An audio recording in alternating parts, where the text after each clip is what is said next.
Hi friends, welcome back to my channel. ಹೇಗಿದ್ರೆ ಎಲ್ಲರೂ hope ಎಲ್ಲರೂ ಚೆನ್ನಾಗಿದ್ದೀರಾ ಅಂತ ಭಾವಿಸ್ತಾ ಇವತ್ತಿನ ವಿಡಿಯೋನ ಸ್ಟಾರ್ಟ್ ಮಾಡೋಣ. ಎಲ್ಲ ಗೃಹಲಕ್ಷ್ಮಿಯರಿಗೆ ಡಬಲ್ ಟ್ರಿಬಲ್ ಗುಡ್ ನ್ಯೂಸ್ ಅಂತಾನೆ ಹೇಳ್ಬೋದು. ಏನಪ್ಪ ಹಿಂಗೆ ಹೇಳ್ತಿದ್ದಾರೆ ಅನ್ಕೋಬಹುದು ನೀವು.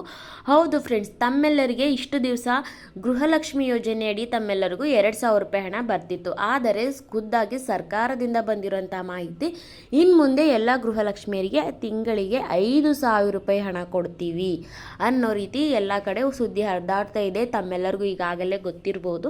ಸೊ ಕಂಪ್ಲೀಟ್ ಡೀಟೇಲ್ ಆಗಿರುವಂತಹ ಮಾಹಿತಿನ ಈ ವಿಡಿಯೋದಲ್ಲಿ ನಿಮಗೆ ಸಿಗುತ್ತೆ. ಸೊ ಹೀಗಾಗಿ ವಿಡಿಯೋನ ಕೊನೆವರೆಗೂ ನೋಡಿ. ಸ್ಕಿಪ್ ಮಾಡೋದಾಗ್ಲಿ ಓಡಿಸ್ಕೊಂಡು ನೋಡೋದಾಗ್ಲಿ ಮಾಡಬೇಡಿ. ಮಾಹಿತಿ ನಿಮಗೆ ಅರ್ಥ ಆಗೋದಿಲ್ಲ ಕಂಪ್ಲೀಟ್ ಆಗಿ. ಸೊ ಇದೇ ಮೊದಲನೇ ಬಾರಿ ಯಾರಾದರೂ ನಮ್ಮ ವಿಸಿಟ್ ಮಾಡಿದ್ರೆ ಅಥವಾ ಹೊಸದಾಗಿ ಯಾರಾದರೂ ನಮ್ಮ ವಿಡಿಯೋಸ್ನ ನೋಡ್ತಾ ಇದ್ರೆ ದಯವಿಟ್ಟು ನಮ್ಮ ಚಾನಲ್ನ ಉಚಿತವಾಗಿ ಸಬ್ಸ್ಕ್ರೈಬ್ ಮಾಡ್ಕೊಳ್ಳಿ. ಸಬ್ಸ್ಕ್ರೈಬ್ ಮಾಡಲು ಯಾವುದೇ ರೀತಿಯಾದ ಹಣ ಕಟ್ಟಬೇಕಾಗಿಲ್ಲ.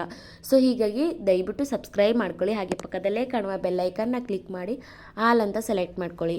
ಈಗಾಗಲೇ ಸಬ್ಸ್ಕ್ರೈಬ್ ಮಾಡಿಕೊಂಡು ನಮ್ಮ ವಿಡಿಯೋಸ್ ನೋಡ್ತಾ ಇರೋರಿಗೆ ತಮ್ಮೆಲ್ಲರಿಗೂ thank you so much friend. ನಮ್ಮ ರಾಜ್ಯ ನಡೆಸ್ತಾ ಇರುವಂತಹ ಕಾಂಗ್ರೆಸ್ ಪಕ್ಷ ಆಡಳಿತಕ್ಕೆ ಬಂದ ನಂತರ ಈ ಥರ 5 ಗ್ಯಾರಂಟಿಗಳನ್ನ ಘೋಷಣೆ ಮಾಡಿತ್ತು. ಅದರಲ್ಲೂ ಇದು ಒಂದು ಗೃಹಲಕ್ಷ್ಮಿ ಯೋಜನೆ ಅಂತಲೇ ಹೇಳ್ಬೋದು. ಅದರ ಅಡಿ ಕೊಡ್ತಾ ಇರುವಂತಹ 2,000 ರೂಪಾಯಿ ಹಣ ಎಲ್ಲ ಗೃಹಲಕ್ಷ್ಮಿಯರಿಗೆ ತಲುಪ್ತಾ ಇದೆ ಅಂತಲೇ ಹೇಳ್ಬೋದು. ಹೌದು, ಈ ತಿಂಗಳುಗಳಲ್ಲಿ ಸ್ವಲ್ಪ ಡಿಲೇ ಮಾಡ್ತಾ ಇದ್ದಾರೆ, ಆದರೂ ಕೂಡ ಬಿಡುಗಡೆ ಮಾಡ್ತಾ ಇದ್ದಾರೆ. ಅದು ಒಂದು ನುಡಿದಂತೆ ನಡ್ಕೋತಾ ಇದ್ದಾರೆ, ಸ್ವಲ್ಪ ಲೇಟ್ ಆದ್ರೂ ಅಂತಾನೆ ಹೇಳ್ಬೋದು. ಸೊ ತಮ್ಮೆಲ್ಲರಿಗೂ ಗೊತ್ತಿರೋ ಹಾಗೆ ಎಲ್ಲರಿಗೂ ಗೃಹಲಕ್ಷ್ಮಿ ಯೋಜನೆಯಡಿ 2,000 ರೂಪಾಯಿ ಹಣ ಕೊಡ್ತಾರೆ.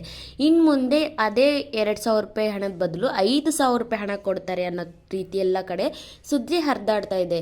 ಅದೇನಾಯ್ತು ಫ್ರೆಂಡ್ಸ್ ಅಂದರೆ, ಮೊನ್ನೆ ಸಭೆಯಲ್ಲಿ ಚರ್ಚೆ ನಡೆಯುವಾಗ ಕುಮಾರಸ್ವಾಮಿ ಅವರು ಹೇಳಿರುವಂತಹ ಮಾತು ಅದು ಅಂತಲೇ ಹೇಳ್ಬೋದು.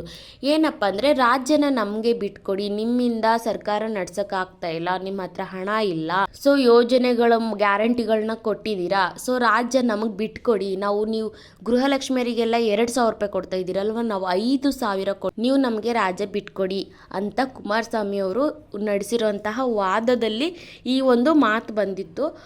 ಇವರು ಈ ಥರ ನಾವು ಆಡಳಿತಕ್ಕೆ ಬಂದರೆ 2,000 ರೂಪಾಯಿ ಕೊಡ್ತೀವಿ, ಇಲ್ಲ ನಾವು ಆಡಳಿತಕ್ಕೆ ಬಂದರೆ 5,000 ರೂಪಾಯಿ ಕೊಡ್ತೀವಿ ಅಂತ ಹೇಳ್ಬಿಟ್ಟು ಎಲ್ಲ ಫ್ರೀ, ಎಲ್ಲ ಉಚಿತ ಗ್ಯಾರಂಟಿಗಳು, 5,000 ಕೊಡ್ತೀವಿ, 10,000 ಕೊಡ್ತೀವಿ ಅಂತ ಹೇಳಿ ಎಲ್ಲ ಬೆಲೆನ ಏರಿಕೆ ಮಾಡಿ ನಮ್ಮ ರಾಜ್ಯ ಸರ್ಕಾರ ಮುಳುಗಿಸ್ತಾರಂತಲೇ ಹೇಳ್ಬೋದು. ಸೊ ಯಾವುದೇ ಆಡಳಿತ ಪಕ್ಷ ಆದರೂ ನಮ್ಮ ರಾಜ್ಯನ ಉದ್ಧಾರ ಮಾಡೋದನ್ನ ಯೋಚನೆ ಮಾಡೋದು ಬಿಟ್ಟು ನಾವು ಹೇಗೆ ಜನಗಳಿಂದ ಮತ ತಗೋಬೇಕು, ನಾವು ಹೇಗೆ ರಾಜಕಾರಣಕ್ಕೆ ಇಳಿಬೇಕು, ಆಡಳಿತಕ್ಕೆ ಇಳಿಬೇಕು ಅನ್ನೋದು ಮಾತ್ರ ಎಲ್ಲ ರಾಜಕಾರಣಿಗಳ ಮೈಂಡ್ಸೆಟ್ ಇದೆ ಅಂತಲೇ ಹೇಳ್ಬೋದು. ಸೊ ಈ ಥರ ವಾದ ವಿವಾದ ಮಧ್ಯೆ ಇದು ಒಂದು ಬಂದಿರೋಂತಹ ಒಂದು ಪದ ಅಂತಲೇ ಹೇಳ್ಬೋದು. ಸೊ ಎಲ್ಲ ಕಡೆ ಇದೇ ಚರ್ಚೆ ಆಗ್ತಿದೆ. ಇನ್ನು ಮುಂದೆ ಗೃಹಲಕ್ಷ್ಮಿ ಯೋಜನೆಯಡಿ 5,000 ರೂಪಾಯಿ ಹಣ ಕೊಡ್ತಾರೆ ಅಂತ ಹೇಳ್ಬಿಟ್ಟು. ಸೊ ಕಾದ್ ನೋಡೋಣ ಫ್ರೆಂಡ್ಸ್, ಇದೇ ರಾಜ್ಯ ಆಡಳಿತ ಕಂಟಿನ್ಯೂ ಆಗುತ್ತಾ ಅಥವಾ ಕುಮಾರಸ್ವಾಮಿ ಅವರು ಹೇಳಿರೋ ಪ್ರಕಾರ ಅವರ ಆಡಳಿತದಲ್ಲಿ ರಾಜ್ಯನ ಅವರು ಆಡಳಿತಕ್ಕೆ ಅವರು ಬಂದು ಏನಾದರೂ ಗೃಹಲಕ್ಷ್ಮಿಯರಿಗೆ 5,000 ರೂಪಾಯಿ ಹಣ ಕೊಡ್ತಾರಾ, ಈ ಥರ ಏನಾದರೂ ಲೇಟೆಸ್ಟ್ ಆಗಿರೋಂಥ ಅಪ್ಡೇಟ್ಗಳು, ಈ ಥರ ಚೇಂಜಸ್ ನಡೆದ್ರೆ ನಮ್ಮ ಚಾನಲಲ್ಲಿ ಖಂಡಿತವಾಗ್ಲೂ ತಮ್ಮೆಲ್ಲರಿಗೂ ಆಗಿಂದಾಗ ಡೈಲಿ ಅಪ್ಡೇಟ್ಸ್ಗಳು ವೀಡಿಯೋಸ್ ನಿಮಗೆ ಸಿಗ್ತಾ ಹೋಗುತ್ತೆ. ಸೊ ಹೀಗಾಗಿ ನಮ್ಮ ಚಾನಲ್ನ ಸಬ್ಸ್ಕ್ರೈಬ್ ಮಾಡೋದನ್ನು ಮರಿಬೇಡಿ. ಮಾಹಿತಿ ಇಷ್ಟ ಆದರೆ ದಯವಿಟ್ಟು ವಿಡಿಯೋಗೆ ಒಂದು ಲೈಕ್ ಮಾಡಿ. ಹಾಗೆ ನಿಮ್ಮ ಅನಿಸಿಕೆ ಅಭಿಪ್ರಾಯನ ಕಮೆಂಟ್ ಮೂಲಕ ತಿಳಿಸಿ. ವಿಡಿಯೋ ಕೊನೆವರೆಗೂ ನೋಡೋದಕ್ಕೆ ತಮ್ಮೆಲ್ಲರಿಗೂ thank you so much friends. Bye.